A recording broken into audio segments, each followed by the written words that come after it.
So this topic of classical education and classical architecture comes out of the fact that before and after studying classical architecture, I've also worked on the field of classical education.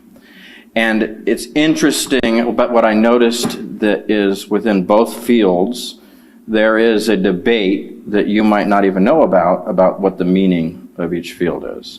And actually, the two debates mirror each other. They're kind of the same debate in some ways. So I wanted to start off with a quote from C.S. Lewis.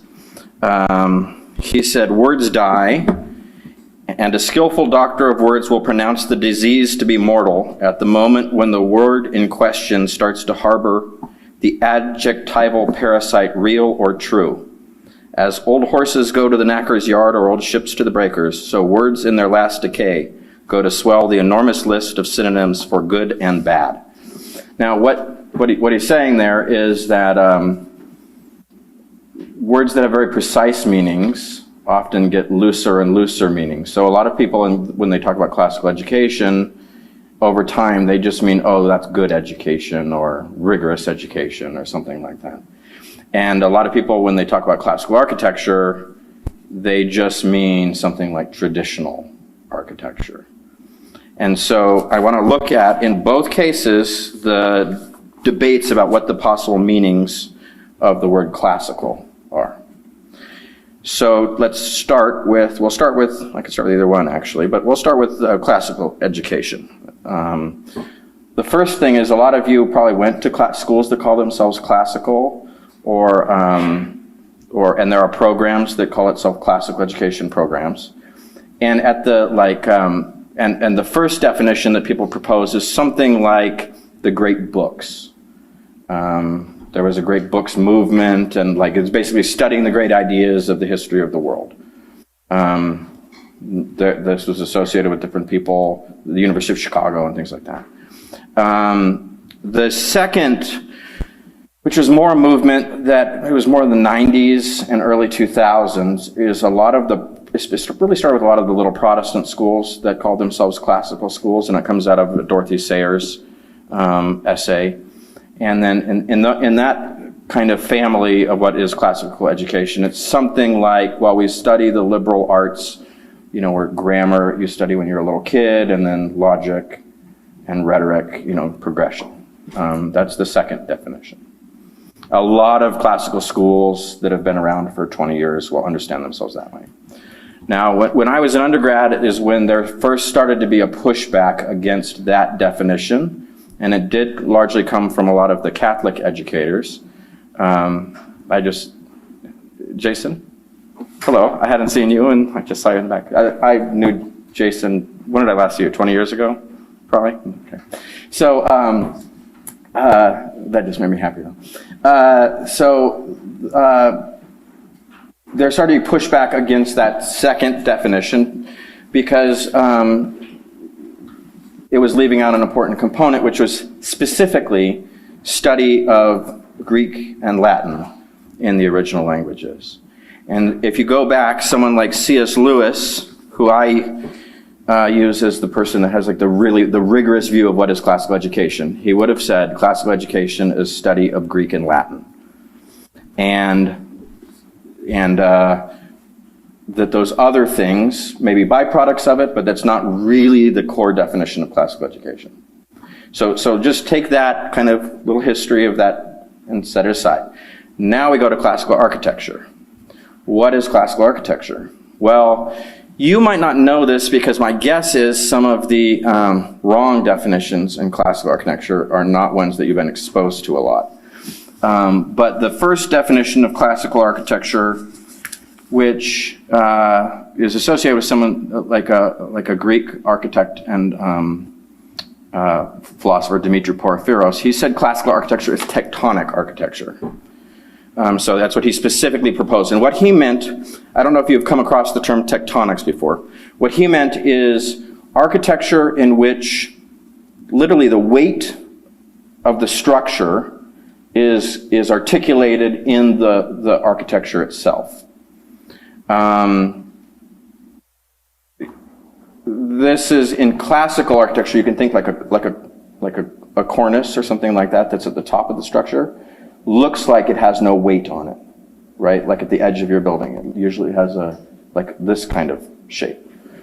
At the bottom of the building, for example, like under the column, you've got squashed looking forms, right? They're actually, the weight is expressed in the building. What is more, the columns start at the top. Like if you superimpose columns one on top of the other, they diminish as they go down. So you can see where the weight goes. If you have an arch, like in classical architecture, we see exactly where the weight goes. Now, the interesting thing about this definition is Dimitri Porphyros and the people in his camp would have said that Gothic architecture is classical. Like they would literally say that. Because the flying buttress, you can see how all the weight is carried down, to the ground. So tectonic architecture is their definition of classical. Okay, so it's for someone who wasn't taught that, it sounds like a little nuts to call Gothic architecture classical. But it's a prevalent, it's so prevalent, it's actually the first definition that I was told at Notre Dame of classical architecture. That's Richard Economachus, was a Dimitri Porphyros person, and he followed that definition. The next definition of what is classical architecture is a little vaguer, and it's something like, well, it's a language of forms that we study that are passed down. That's a lot of classical architects have used something like this as a definition. The urban designer Leon Krier is a famous example of someone who would have used that definition. The third definition, though, is one that I actually first encountered after probably 2 years of this debate. I finally read Thomas's book, and he says classical architecture is architecture that studies Greek and Roman columns. And that's classical architecture, and it immediately struck me how similar that was to Lewis's definition of classical education. So there's other things that come from the study of classical architecture, but the rigorous definition in both cases is studying Greek and Roman stuff. And all the other things are kind of diluting the definition. So I'm going to hold to both what I would call the rigorous definitions, to Lewis and Thomas Gordon Smith's definition. Quinlan Terry and some of Robert Adam also kind of line up with the orders of architecture, studying the Greek and Roman orders. So by that definition, Gothic architecture is definitely not classical architecture. It might inherit certain things. Romanesque architecture is sometimes classical architecture, and more often it's classically, but it's beginning to not be classical architecture. There are definitely Romanesque buildings that would fit classical architecture by that, but as a rule, it's starting to get away from classical architecture.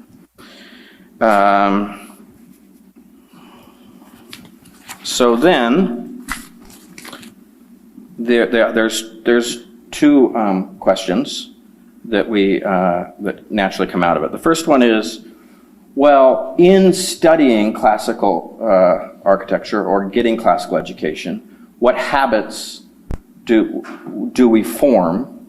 Why do we study those? What habits do we form that are sort of byproducts of classical architecture? So one thing that classical architecture and classical education have in common is the concept of few things well. If you study a language in translation, you go really, really slowly, word by word, getting the meaning of it and finding out what the original author meant. It teaches a level of meticulousness. It teaches you to really understand what the original author meant in a way that other processes, can't. This is also true of studying classical architecture. If you're studying columns, and Greek and Roman architectural forms are very limited. The genius of Greek architecture is that, talk about few things well. The story of the Parthenon is the quintessential story of doing few things well. right? Like it was destroyed. They took 80 years to figure out what they were going to build there. Then they built the same thing as they'd been building before, just better and more carefully, right? So when we study in classical architecture, when we study the columns and the orders over and over and over again, we're doing something that's exactly the same as translation, in that it's forcing us to slow down and to figure out, to figure out a level of detail and precision and proportion and beauty that, like, people, when you get out into firms, we don't have time to do anymore. So it has to be ingrained, right?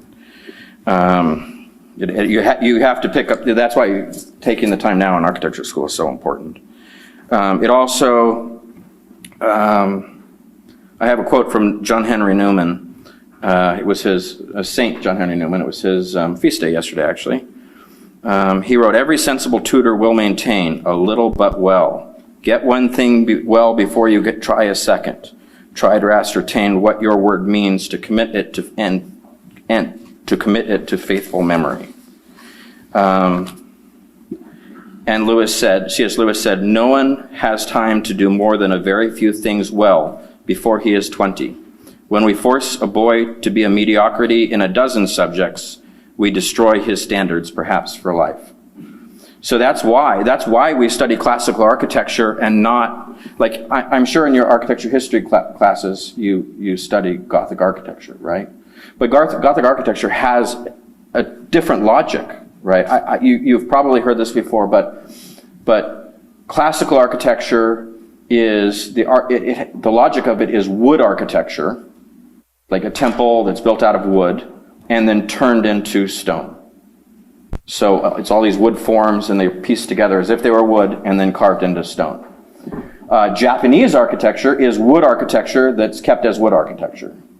And Gothic architecture is stone architecture. So the surrounding around a door, if it's Gothic, tends to be carved out of stone. It has a carved out quality as opposed to an add-on quality.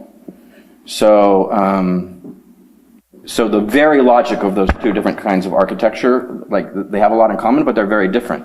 It's good to not study Gothic architecture as deeply as you study classical architecture. That's what I'm arguing for. Because you're developed, not because Gothic architecture isn't, in some sense, every bit as good. And in fact, there's a strong argument to be made that the best buildings in the world are Gothic cathedrals. However, if you went and tried to study a little bit of Japanese architecture and a little bit of Gothic architecture and a little bit of classical architecture, you wouldn't grasp any of it well enough to ever have standards. So it is true that the best Gothic architects over the last 100 years have tended to be classically trained architects. And there is something true, like the reason in classical education studying Latin is so important, or Greek. It's not like you could just study any language. Those are very logical languages with very developed grammars, like classical architecture. So they're very rational. So you can learn the principles really well through them. There's another thing that classical education in general and classical architecture have in common, and that is the act of translation itself. Architects, classical architects or traditional architects will understand this, where what we should be doing most of the time when we're doing architecture is something like translation. We take the beautiful forms and the beautiful buildings that we know, that we call them precedents, right? We pin up the precedents above our desks, we look at them, we know this works, and then we adapt it to our particular situation. Sometimes the adaptation is extreme, like sometimes there's a big change. So Palladio's Villa Rotunda was like essentially a party house in northern Italy, in the Veneto, and it's just essentially like the box with the dome on it. When it was translated by English architects into England, they lifted up the dome and they put more windows around it. Or when it was translated into Monticello by Jefferson, it became more of a one-story house kind of thing, or a two-story house. But that's actually an act of translation, because you're trying really hard to understand the original and then to adapt it, rather than just go out and like an act of self-creation.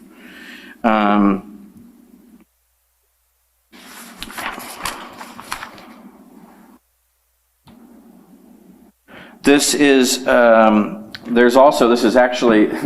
is a funny parallel, but in classical education, there's a thing that Lewis says a lot, which is the highest cannot stand without the lowest.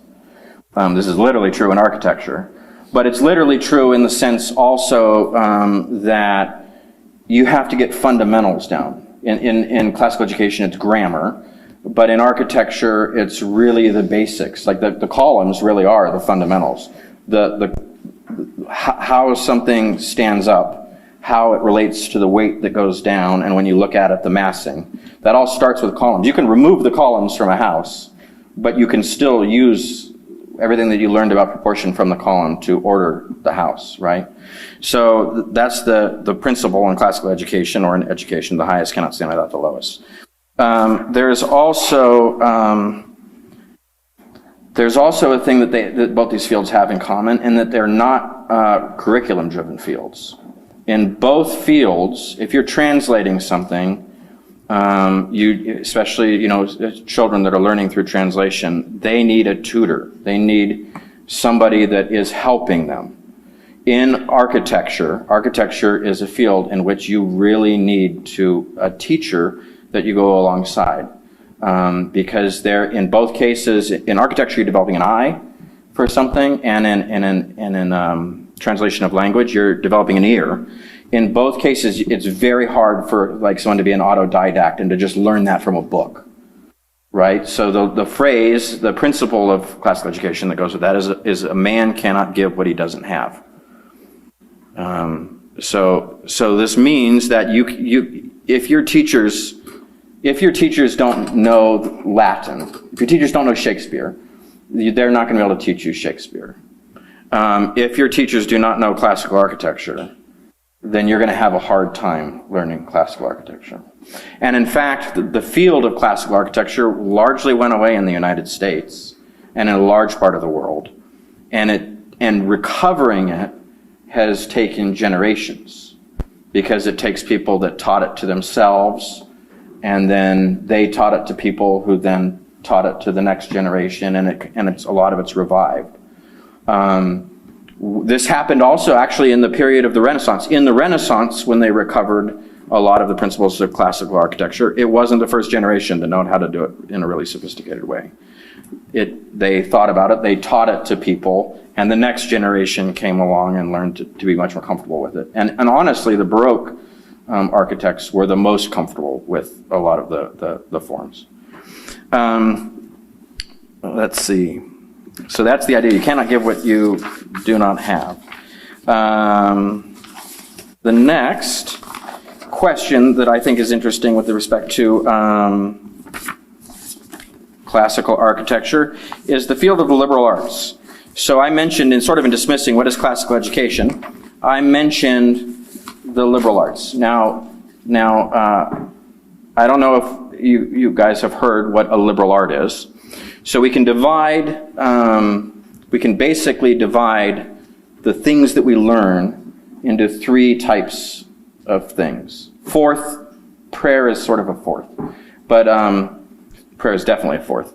But in the realm of the world, we have servile arts, or like practical trades, and this is everything from learning to do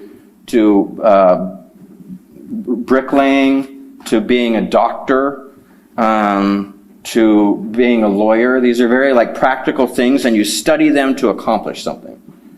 The second thing is called a liberal art, and you study a liberal art because in studying it, it's good for you. So it enhances, improves the person that studies it. It's not for something. It's just salutary. It's good in and of itself to study. The third kind of thing, and people talk about this a lot less, the third kind of thing is what's called an art of the beautiful. An art of the beautiful, and traditionally the arts of the beautiful are dance, drawing, music, architecture, and poetry. Those are the arts of the beautiful. And the reason you produce those things is to make something beautiful. Okay, so now I've described those three things. Which does architecture fall under? Well, you know I just said it's one of the arts of the beautiful. We also know it's one of the practical arts, right? It's interesting, so there are 7 liberal arts, right? There's grammar, logic, rhetoric, the 3, studying of words, and then there's 4 that are math, science, or the geometry, arithmetic, music, and astronomy. So the 4 that are more mathematical. Actually, architecture, so early on, the Greeks contemplated adding 2 more. It wasn't like they just had 7 right away. The other 2 that were most commonly debated were drawing, that learning to draw was inherently a liberal art, and actually medicine. Now, medicine in that context is studied more as like the theory of what it is to be a human being, right? That would be a good thing to study. But so in that sense, there's this idea that learning to draw is good for you in and of itself. This is true. It's good for you in the same sense that learning music is good for you. It forms your sense of harmony and proportion. Those are just good for the human being. So in that sense, the study of architecture is a liberal art that's close to the 7 liberal arts. It's actually very close in the sense, too, that when people study the 7 liberal arts, one thing that comes up is that math should be beautiful. A lot of people have a hard time seeing that. Most of my math classes that I took through my life, I didn't think how beautiful. I mostly thought it was pretty boring. But actually, the people that understand best how math can be beautiful, I would say, are musicians and architects. Because we all know how geometry can be beautiful, right? And how proportion matters, and how ultimately it's a path to God. Because that's the last thing that I wanted to say. So to summarize that section, I would say that architecture is unique, or nearly unique, and that it's a liberal art, a servile art, and an art of the beautiful. Certainly, architecture history, art history, is a liberal art. It's good just to study it. But actually, the studying of the craft is also a liberal art. Now, one reason, then there's also, so that's kind of that's the topic of liberal art, and that's the topic of classical education. The last thing is, we talk about Greek and Roman, right? But we're a Catholic. We're Catholics. This is a Christian school, right? So it's not like we're pagan Greeks and Romans. So why why is classical education and classical architecture something that's very appropriate in a Christian society or in a Christian setting? And that also goes back to I think that in some sense they're very profoundly, the study of them is very profoundly Christian, and not in the technical sense of studying Christ, but in the sense that when we think about Christ on earth and his life, and we think about the greatest things that the 2 greatest acts that human beings have done from the Catholic faith are the Christ's acceptance of being sent to earth and his acceptance of his cross, right? And the other one is Mary's fiat, right? Like Mary's acceptance. In both cases, God was giving something, and the Christian duty in these two actions was an act of receptivity. when we study architecture, when you think about the process of it, what we're really going out and training your eye to draw, to see what is there, is really an act of receptivity. Translation of languages or something like that is really an act of receptivity. If you go out into other architecture schools, almost every other architecture school in the world, I mean literally almost every other architecture school in the world, they will tell you that architecture is not an act of receptivity. They will say it is an act of self-assertion, right? You are creating something out of your own brain, and you don't have to serve the tradition, and in fact, you should reject the tradition that's come before you. And in fact, what they're teaching is that art is something like when Lucifer, the "I will not serve" that Lucifer said to God. That is the philosophy of art and certainly of architecture in almost every other place, in every architecture school. Not in every architecture firm, that's not how everybody views it, but in the academic world of architecture, that's how architecture is viewed. Then lastly, there's a way, there's musings on these different topics, but there's one other thing that is interesting about architecture, and I would say it's probably, maybe poetry is the closest in the other fields of classical education, is that there's a distinction made in what we want to build. There's a distinction that's made between the idol and the icon. So if you go into, the idea is this: if you go and you see a building that's created for you to focus on the glory of the architect or the builder or the building, what the designer wants you to do is to view it and to stop, right? And a lot of the art is created specifically to get you to stop. If you look at the great works of architecture or art, sculpture, by the great Christian artists, that's not the goal.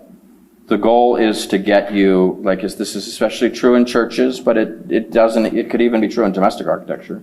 The goal is to get you to see past the thing, not because the thing isn't good, but to see the thing and to focus and then to think of God. And that's why it's called an icon.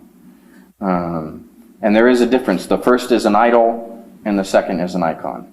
So when we think that architecture, like the act of architecture and the philosophy of architecture is very important in how you study it, because God has given us this great gift of this beautiful world, and architecture is helping people see that, if it's right. It's helping people see that the world is beautiful. It's helping people helping people calm down so that they can hear God. It helps people to lift up their eyes to heaven.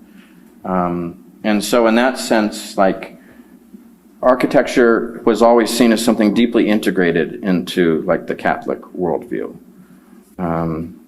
And it's not just our friends are going to go and get majors in theology or literature or something like that, and we're doing a secular field.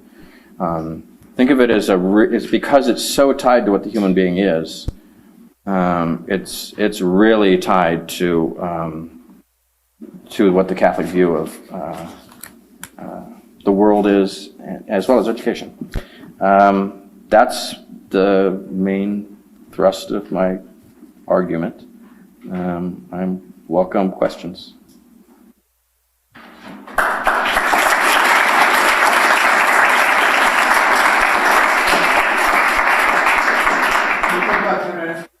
Q&A.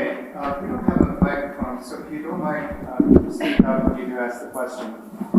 And there is a reception, so if you do have to start to way after this, if you go over to Bishop Bing Hall, where the art and architecture and music departments are, then you'll be able to join us for about an hour-long reception and see on display the multiple works of the best of student work. I will try to get this microphone around to you to answer your questions. So we have to see you. Okay. So, yeah, thank you for your talk. And so as someone who, I don't know if that's, okay. So as someone who has gone to a very classical Christian school, very big emphasis on Latin as sort of the main subject that embodies classical education, how would you say that that kind of education would make you a better architect when it's paired with the kind of classical education you would get at a place like Benedictine? Yeah, so probably first and foremost, that idea of learning few things well is really important. At the most granular level of like I do house architecture in Dallas. At the most granular level, a lot of the people that work on houses in Dallas, there isn't really a distinctive architectural style. So you've got all sorts of, you got Tudor houses, you got Spanish Revival houses, and every single one of those takes a lot of understanding that you need to really carefully understand its own kind of rules and forms and everything like that. The major failing of architects that work in those different styles is overwhelmingly like a superficial knowledge of that style. And I think that comes from their education, where they think, oh yeah, I studied this, I know it well enough. So that's what I was saying, like actually, if you study classical architecture really, really well, it's kind of what Lewis said, it creates standards for you. If you have a class of education and you study your subjects really, really well, it creates a standards. And it's really bad in education to study a lot of things at a really shallow level. And it's a huge affliction to architecture in the United States. It may be the number one affliction, along with that sort of attitude of my goal in architecture is to assert myself. Those two things combined make it so that our architecture is so bad. Does that answer your question? Thank you for your talk. So you mentioned this also throughout the talk and then also in the question that you just answered, where you're saying that you have to understand classical architecture before you go on to understand any of these other sorts of architecture. Is that what I'm understanding that correctly? Or at what point can you start with the Gothic? Yeah. Or when should you transition from classical to Gothic? So I probably should have clarified this. Yeah, so you could get this is in classical education, someone could say, could you not study Greek and Latin and get a great education? Learn few things well. The answer is yes. You could go to a school that studied primarily Shakespeare, and you went really, really carefully through Shakespeare. There was no Greek and Latin, and you studied line by line, and you developed a lot of those same skills. You get a lot of the same habits that you get from getting a classical education. In China, you would have studied like ancient Chinese, things, right? Could you become a great architect if you started off studying Gothic architecture or Japanese architecture and mastered that at a really high level and then learn classical architecture? Yes, you probably could. That would probably be the second best thing to studying classical architecture first. The reason it's the second best thing and not just as good is because Greek and Latin but also classical architecture have a teachable reasonableness to them. So they're more learnable. If you started off by just studying tons of Gothic architecture and tried to translate to classical, it would be harder because it's less there are less learnable rules and it's harder to take the first steps. And there's a lot more regional diversity and things like that. So I would say you could start with a non-classical education and get a lot of these same virtues and still move on. But there's something especially appropriate about classical architecture or those classical languages. With the act of receptivity that you mentioned, you also went to architecture school And so we only have 4 years for the architecture students here. And you know that we have to take other classes as well that take up time. So I was just curious if you had advice or any stories about how you were able to invest your time into the reception of these classical things. Yeah, so you're building habits, right? So you're building habits, and one of the biggest habits that you have is that habit of studying precedents. Like, this is a big architectural habit. That never should go away, right? Like, if we're working on any, whether it's a church or a house or a school, the first step for your entire architectural career is to go and to find the really good buildings that are closest to, having the same program and needs and everything else, and dealing with the same climate and all that kind of stuff, and starting with that. And not being, if you understand architecture as something that is closer to receptivity than self-assertion, you're not going to be afraid to go and find a really good school and say, well, I have to build a school in Kansas. Well, I know this really good school that's in Virginia. Let's start off by doing exactly the same thing as that school, understanding it in detail, and make modifications as we need to as we go along. You'll wind up with a very different school. You'll find you will. But that's starting with the assumption. It's an assumption of humility, right? Like, you start, the grounding point is you start with humility. And that, like, I don't know how to do this as well as this precedent that I found. And then you go from there. I'm sure that people can get to the point where they don't need to study a lot of precedent before they start a building. I'm definitely not to that point yet. And that's more like a mastery, like a judge level,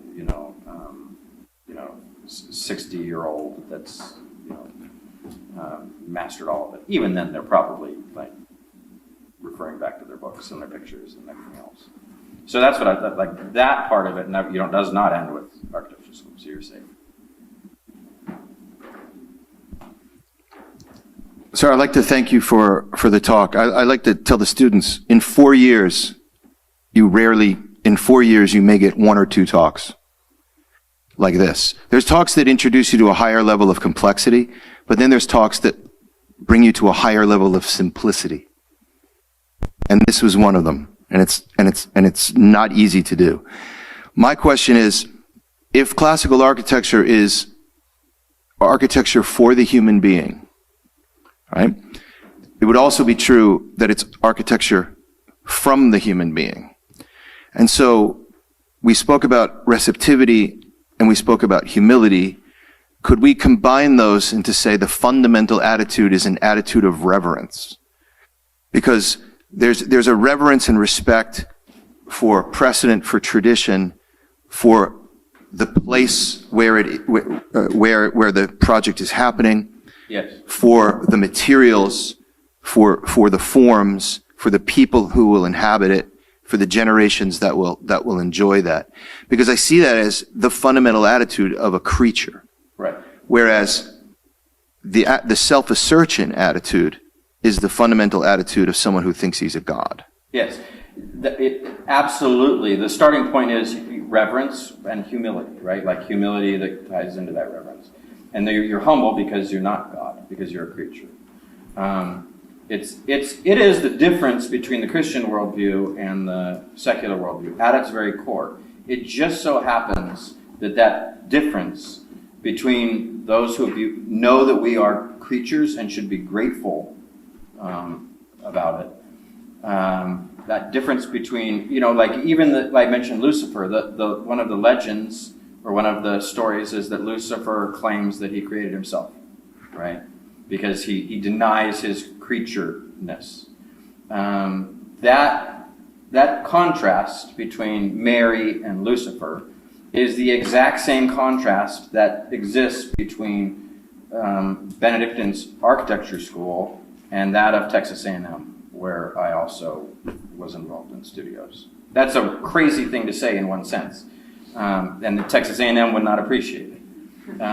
But their philosophy Considering is... one of those is stepping on the head of the other one. Yeah, that's true. But the fundamental philosophy about the art that's in the core of the studios. I pick up Texas A&M, but it's every studio in the country. Is one of self-assertion.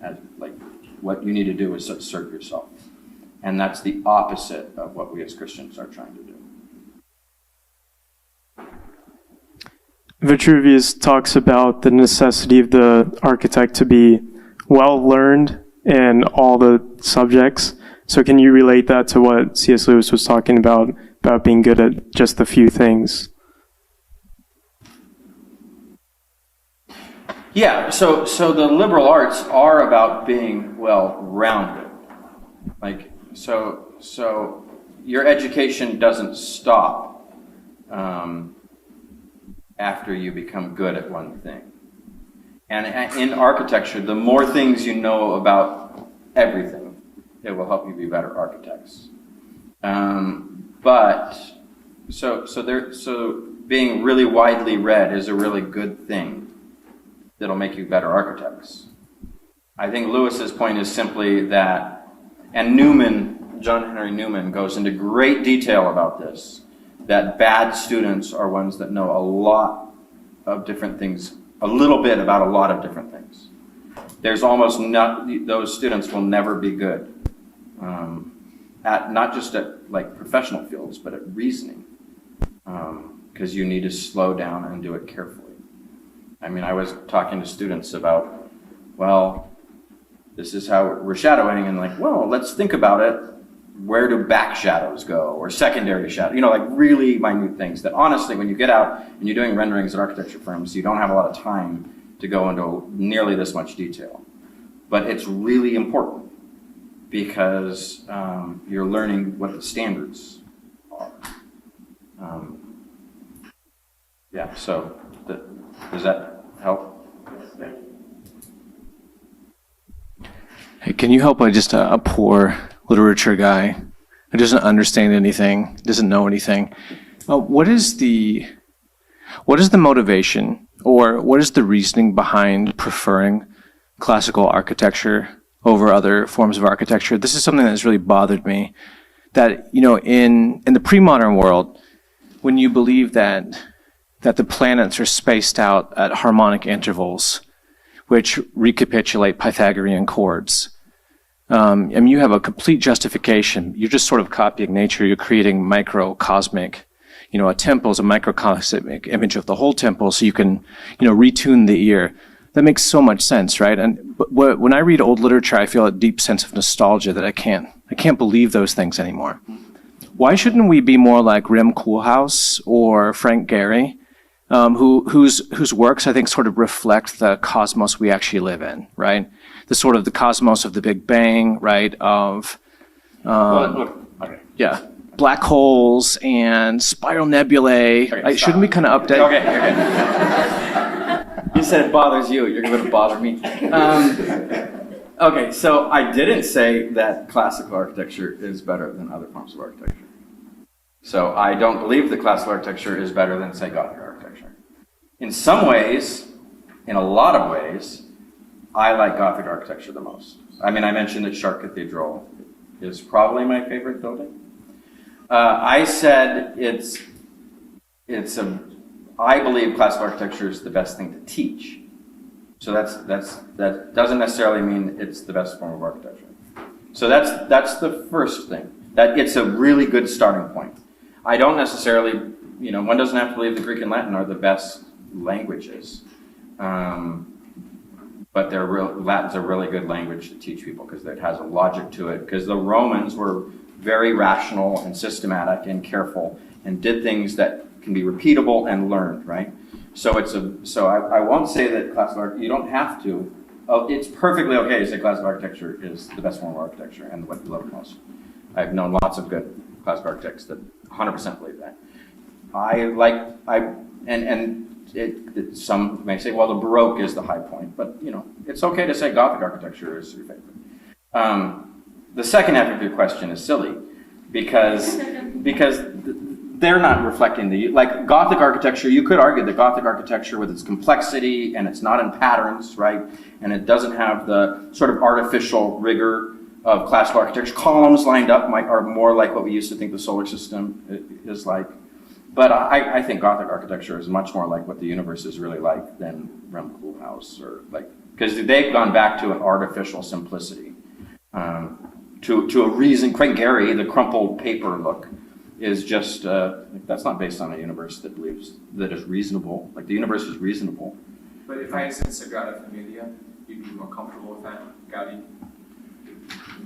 Gaudi's a hard case. So Gaudi, so Sagrada, so Gaudi was trained as a classical architect, and then he became more expressionistic in his architecture.